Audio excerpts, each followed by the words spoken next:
വിഷയത്തിൽ മുഖ്യമന്ത്രി നൽകിയിരിക്കുന്ന നിർദ്ദേശം എങ്ങനെയാണ്? അദ്ദേഹത്തിൻ്റെ ഭാഗത്തു നിന്ന് നല്ല പോലെ നിർദ്ദേശങ്ങളും ശുപാർശകളും മറ്റേ ഉപദേശം കിട്ടുന്നുണ്ട്.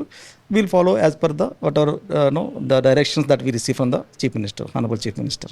കർശന നടപടി കുറ്റക്കാർക്കെതിരെ ഉണ്ടാകണം എന്ന് തന്നെയാണോ? അല്ലേ, വട്ട് എവർ നിർദ്ദേശം that comes we will follow as per the law. ഇന്നിപ്പം ഈ പ്രതികളെ മർദ്ദിക്കുന്നതിനെ സാധൂകരിച്ചുകൊണ്ട് മറയൂ എസ് ഐ ഒരു വാട്സപ്പ് സ്റ്റാറ്റസ് ഇട്ടിരുന്നു. ഒരു സിനിമയുടെ ക്ലിപ്പിംഗാണ്, മമ്മൂട്ടിയുടെ സിനിമയുടെ ക്ലിപ്പിംഗാണ്. അത്തരം നടപടികൾ അത് കുറച്ചുകൂടി മോശമാക്കുകയല്ലേ പോലീസിനെ? I mean, we don't appreciate those things, but at the same time, we'll tell our Sahapartha Kuda that you maintain from your side, follow the law and appreciate the law.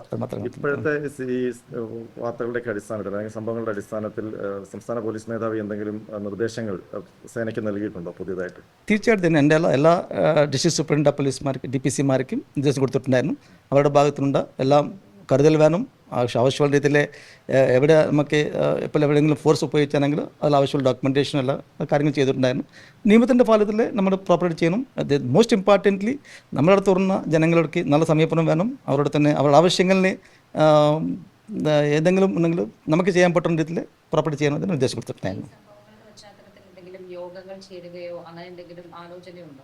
We have already convened, discussed these things in detail. അതിന് ആവശ്യമുള്ള രീതിയിൽ നമ്മൾ നിർദ്ദേശം കൊടുത്തിട്ടുണ്ടായിരുന്നു already. അല്ലേ, no not like that. We want to അതിൻ്റെ നമ്മുടെ ശക്തിപ്പെടുത്തണമാണ്.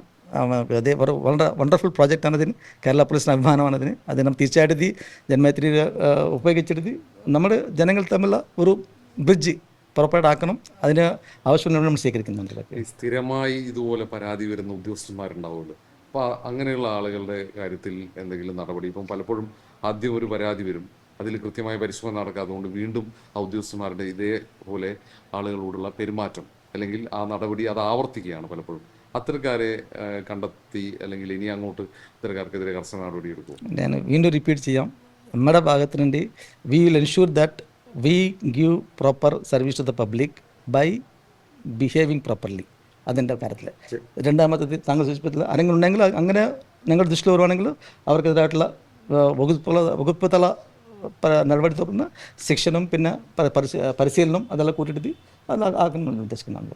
പ്രധാനപ്പെട്ട പോസ്റ്റുകളിലിരിക്കുന്ന ഉദ്യോഗസ്ഥർക്കെതിരെയാണ് ഇപ്പം പ്രധാനപ്പെട്ട ഒരു സ്ഥാനത്തിരിക്കുന്ന SP റാങ്കിലുള്ള ഉദ്യോഗസ്ഥനെതിരെ 2 വനിതാ SI-മാർ തന്നെ പരാതി നൽകിയിരിക്കുകയാണ്. അപ്പോൾ അത്തരം ഉദ്യോഗസ്ഥരെ അങ്ങനെ ഈ പോസ്റ്റുകളിൽ തുടരാൻ അനുവദിക്കും? അത് അല്ലേ, നമുക്ക് ഞാൻ പറയുന്നില്ലേ, എന്താ പരാതി വരുവാണെങ്കിൽ അതിൻ്റെ ആവശ്യമുള്ള നടപടി സ്വീകരിക്കുന്നതാണ് ഇവിടത്തേക്ക്. We are taking action there in that regard. നമ്മുടെ internal compliance committee is looking into it. ഈ പോലീസ് കംപ്ലൈൻറ്റ് അതോറിറ്റിയിലേക്ക് പരാതി പ്രവാഹമാണെന്നാണ് വിവരം. അങ്ങനെ പോലീസ് ഉദ്യോഗസ്ഥന്മാർക്കെതിരെ വ്യാപകമായി ജനങ്ങൾക്കിടയിൽ നിന്ന് പരാതി വരുന്ന സാഹചര്യം? ഞാൻ വീണ്ടും പറയാം, പോലീസ് ഈ സമൂഹത്തിന് വേണ്ടിയുള്ളതാണ്. ഓക്കെ, പോലീസിക്ക് വേണ്ടത് കമ്മ്യൂണിറ്റിയുടെ സപ്പോർട്ടാണ്. അതുപോലെ തന്നെ പോലീസ് നല്ല രീതിയിൽ പ്രവർത്തനം ചെയ്യുക, കമ്മ്യൂണിറ്റിന് സേവ ചെയ്യുക, ഇതാണ് ഞങ്ങളുടെ ആഗ്രഹം. Will try to do best from our side. Rahul മാങ്കൂട്ടത്തിന്റെ MLA-ക്കെതിരായിട്ടുള്ള കേസാണ്. ഇതുമായി ബന്ധപ്പെട്ട് ഏതെങ്കിലും തരത്തിൽ ഇരകളാക്കപ്പെട്ടവർ ഇതുവരെയായി പരാതി നൽകാൻ തയ്യാറായിട്ടുള്ള കേസിൽ ഏത് രീതിയിലാണ് മുന്നോട്ട് പോകുന്നത്? നമുക്കിതിൽ പരാതി കിട്ടിയിട്ടുണ്ടായിരുന്നു, പരാതി കിട്ടിയിട്ടുണ്ടായിരുന്നു. അതിൽ ബേസിസിൽ ഒരു കേസ് രജിസ്റ്റർ ചെയ്തു. ക്രൈംബ്രാഞ്ച് അന്വേഷണം നടക്കുന്നുണ്ട്. അതിന് അന്വേഷണം ഇപ്പോൾ ഒരു പുരോഗതി അത്ര അയച്ചിട്ടില്ല, നടക്കുന്നുണ്ടെന്ന് തോന്നുന്നത്. I think we are trying to reach out to the victims and complainants there and we'll take proper action there. ഇരകളായ പെൺകുട്ടികളിൽ ഒരാൾ പറഞ്ഞത് പരാതിയുമായി മുന്നോട്ട് വന്നാൽ അത് ജീവന് പോലും ഭീഷണി ഉണ്ടാവും. കാരണം കൂട്ടത്തിലുള്ള ഈ രാഹുൽ മാങ്കൂട്ടത്തിൽ MLA-ക്കൊപ്പമുള്ളവരിൽ പലരും ഗുണ്ടകളാണെന്ന് ആശങ്കപ്പെട്ടിരുന്നു. അപ്പോൾ അങ്ങനെ പരാതി വൈകുന്നതിൻ്റെ കാരണം അവർ ഭയപ്പെടുന്നതാണെന്ന് അവർ പറയുന്നുണ്ട്. അങ്ങനെയെങ്കിൽ എങ്ങനെയാണ് അവർക്ക്? അങ്ങനെ ഒരു നമ്മുടെ ദൃഷ്ടിയിൽ വന്നിട്ടില്ല. അങ്ങനെ വരുവാണെങ്കിൽ തീർച്ചയായിട്ടും ആവശ്യമുള്ള സ്വീകരിക്കാൻ എന്നാണ്.